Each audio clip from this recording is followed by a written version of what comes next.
Hi hello friends.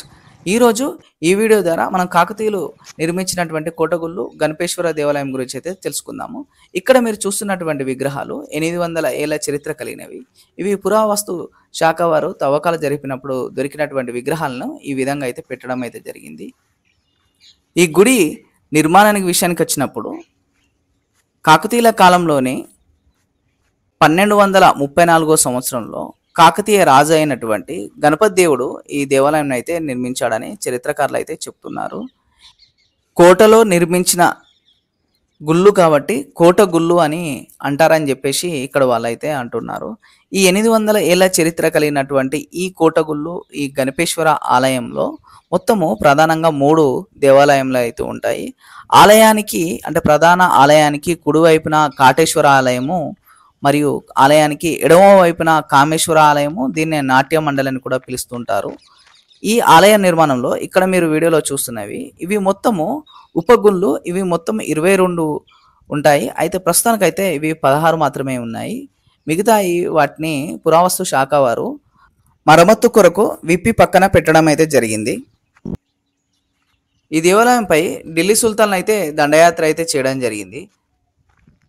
దండయాత్ర కారణంగా ఈ దేవాలయం అయితే కొంతవరకు అయితే ధ్వంసం అయితే అవ్వడం అయితే జరిగింది. అది మీరు ఇక్కడ గమనించవచ్చు. ఆ తర్వాత గుప్త నిధుల కొరకు కొంతమంది వ్యక్తులు మరికొంత ధ్వంసం అయితే చేయడం జరిగింది.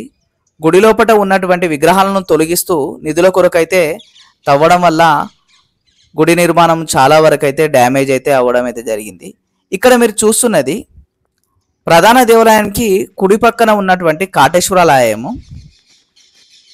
ఈ దేవాలయంకి నాగబంధనము ఉంటుందని చెప్పేసి చెప్పడానికి మనకు ఈ మెయిన్ ద్వారం ఏదైతే ఉంటుందో దానికైతే కొన్ని స్వర్పాలకు సంబంధించినటువంటి శిల్పాలు అయితే గమనించవచ్చు. ఇక్కడ వారు కూడా చాలా వరకు చెప్తుంటారు. ఇందులో ఈ కాటేశ్వర ఆలయము మరియు ఈ గుడి ప్రాంగణంలో చాలా వరకు అయితే స్నేక్స్ అయితే ఉంటాయని చెప్పేసి అంటుంటారు. గుడి ఎంతవరకు డ్యామేజ్ అయిందో మీరే గమనించండి. ఇలాంటి చరిత్ర కలిగినటువంటి దేవాలయాన్ని రక్షించుకోవడం ప్రతి ఒక్కరి బాధ్యత. ఆ రోజుల్లో ఢిల్లీ సుల్తాన్లు కొంతమంది దండయాత్ర కారణంగా ఇట్లా హిందూ దేవాలయంలో అయితే చాలా వరకు అయితే డ్యామేజ్ అయితే అవ్వడం అయితే జరిగింది. ఇంత మంచి లొకేషన్లో ఎన్నో సినిమా షూటింగ్స్ అయితే చేయడం అయితే జరిగింది.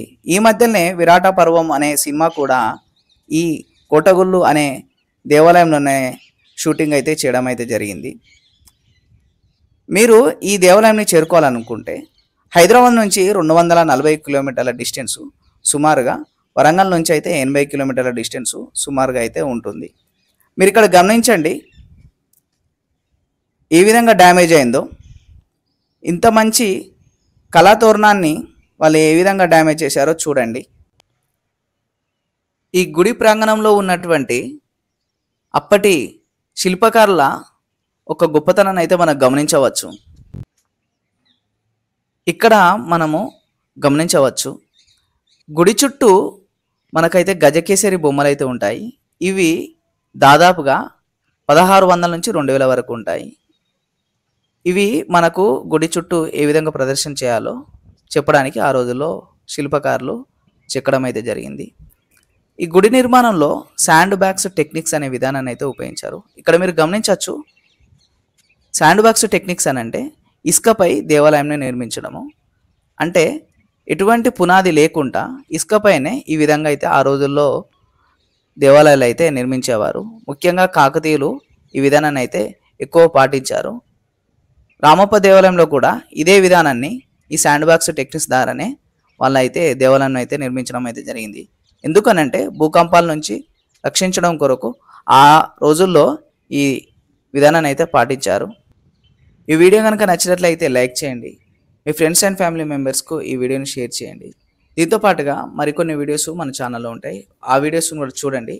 నచ్చినట్లయితే మా ఛానల్ని సబ్స్క్రైబ్ చేయండి. మీ సహకారం అనేది మాకు అవసరము. ఎందుకంటే ఇలాంటి వీడియోస్ చేయడం చాలా కష్టము.